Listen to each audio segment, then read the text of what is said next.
If you're struggling with change and staying organized, this video is for you. As if in the following minutes, I will explain to you how to set up a system and create long-term change within your life by simply getting to understand this one method that I'm going to show you. Now, in order to develop a system, you have to first figure out what a system is. Now, when usually people talk about system, they usually talk about input. And now you can see it on a lot of other YouTube videos. But there's this common advice out there, and that is you shouldn't focus on the outcome, you should focus on the income. Because if you manage the income, the outcome will create itself by itself. Now this may be true, but this doesn't explain how to develop a system. And so in order for you to understand what a system is, think of it as the management of the input. Now, how is this different from creating systems and the way we tend to learn before? And this comes by realizing a very quite essential thing, and that is we are already living in systems. In fact, every single part of our day has a system. It means everything has a cause and an effect. And the reason for the things that you tend to do in your daily life are the things caused by other things. And those other things are also caused by other things. And so, in order to create a system, the very first step that you have to figure out is to find out what systems we are already living in. And to represent it a bit better here, the first step for creating a system is to figure out how you would approach it in the first place. Now, let's say you're a student and you want to get better grades. Now, this be the goal, and you know the input would be to study. Oh, good enough, but how do you develop a system with it? And you do so by figuring out how you tend to approach it already. If you would want to get a good grade, what would you do already for it? How would you think about it? How would you approach it? And by clarifying the very way you tend to approach things, you tend to get insight on what kind of inputs are leading you to the output already. The quite essential part within system thinking is clarity. You should know what the hell you're doing. If you don't know what the hell you're doing, you don't know how to manage it. And so you could do it already step by step, as for right now. First, write down a goal that you want to set yourself. And then on the other section of the page or file you tend to use, or whatever word processor you tend to use, write down the processes how you would approach it. What would you do in order to get this goal? And now here's really important to distinguish between what you think you should be doing and what you're actually doing. Because what you're actually doing is the thing that's creating the results.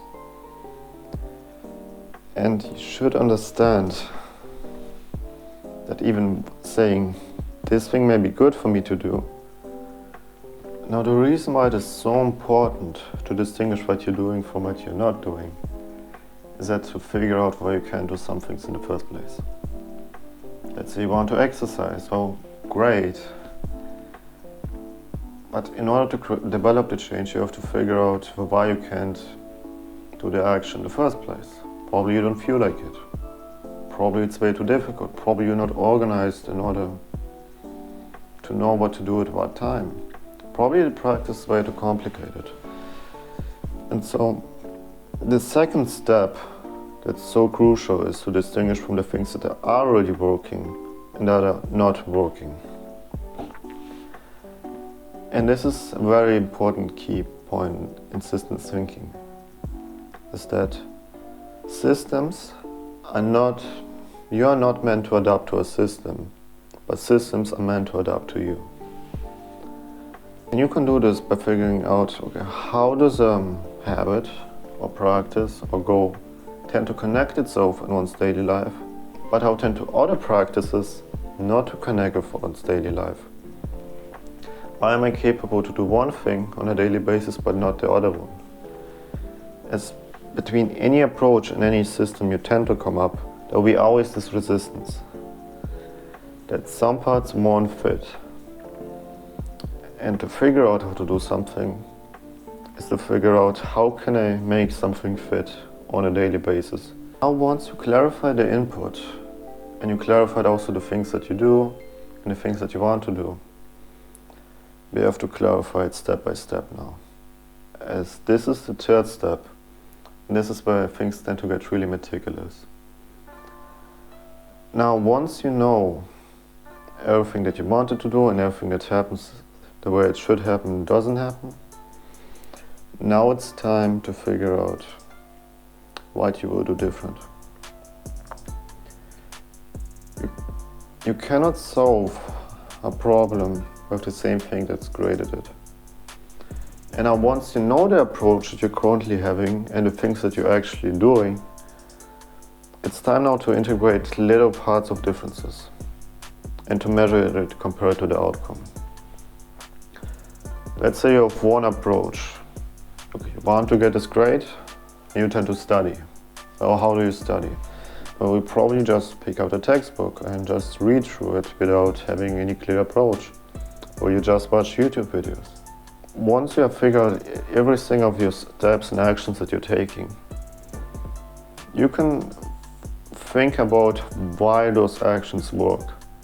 And what actions could you remove? What actions could you replace?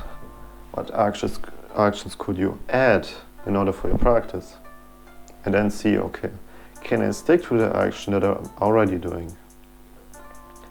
And don't try to create change too quickly.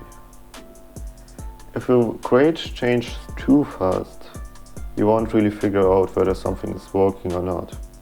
And second of all, you probably won't be able to stick to it. If you create change slowly and continually improve the way you tend to approach things, you will get better in the long run. As this approach is not only more stable, but it's also more realistic. It's not only about improving. Once you have a clarified approach how you tend to do things, life will get obviously more easier. As let's say, okay, you want to do one thing, you already have the steps written out. You don't have to think about it. You will have a so-called second brain system from where you tend to manage everything. And from this management, you know from where to start and from where to improve. Because now you have a basis on figuring out what is already working and what is not working. To summarize the entire video, first write down the goal, the outcome that you want to create. And from that goal, create a second step, which is to write down the inputs. On the third step, you want to distinguish from the things that you're already doing from the things that you want yourself to do. On the fourth step, you have to figure out why am I not able to do the things that I'm already doing. This is really important because you want to figure out what kind of systems your life is already living in. On the fifth step, you want to think about what kind of changes you are going to create.